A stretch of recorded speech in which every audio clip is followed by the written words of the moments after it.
Yan oh.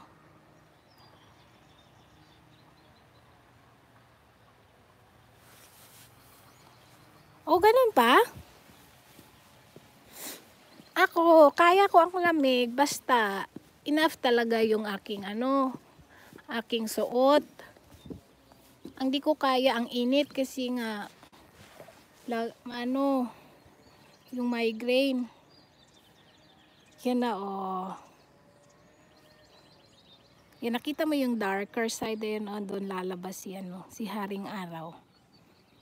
Yan. Nakita mo yung dyan yung golf course dyan sa Ismadi. Ang lawak ng golf course. From here, simula dito sa amin, papunta doon sa sa Oak Bay Marina.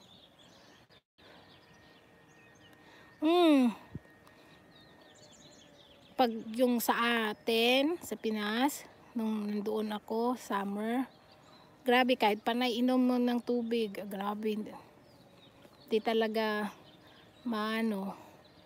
sumasakit talaga ulo ko.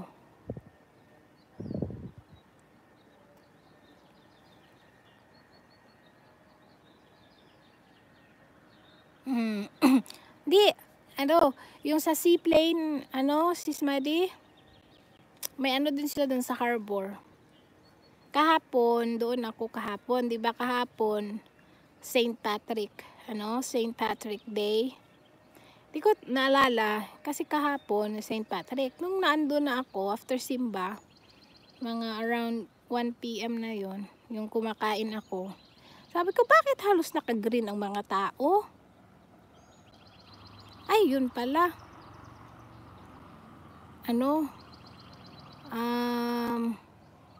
St. Patrick. Ayan na. Nagda-dark na. Tingnan nyo yun. Nakita nyo. Nagda-dark na yun. Ayan. Sunrise. Yan. Palabas na. Oo, kahapon Sunday, March 17. St. Patrick Day.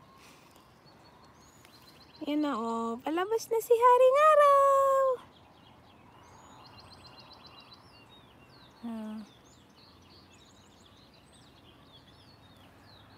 Yan.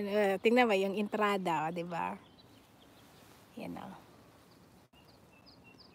Tapos, ganito, manunood ka ng sunrise, magkakapi ka dito, tapos yung mga ibon. Oh, tingnan mo, nag-change na yung sky.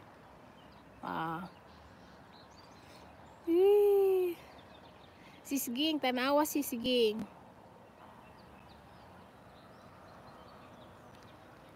Oh. Woo. Tapos, ang naman, ang crazy naman, pagka darating na Wednesday, bababa ulit ang temperature. Tapos uulan. Ayan na, labas na si Haring Araw.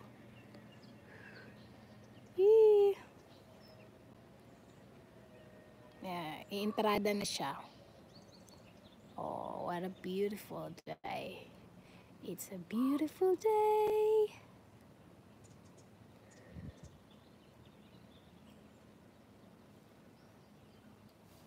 Ang dami nung mamaya-maya mga around 9 or 10. Ang ganda na mag-bloom na naman ng mga daffodils, hyacinth.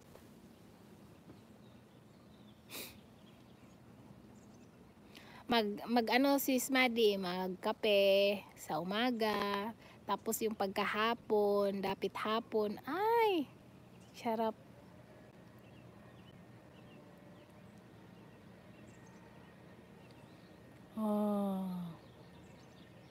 Tama talaga ang nila, 7:20. O, di ba, tingnan mo. Labas talaga siya, 7:20. As in, sis Maddie, as in, parang hindi din ako na parang hindi din ako na homesick na yung ang dito. Kasi parang doon din sa amin tahimik.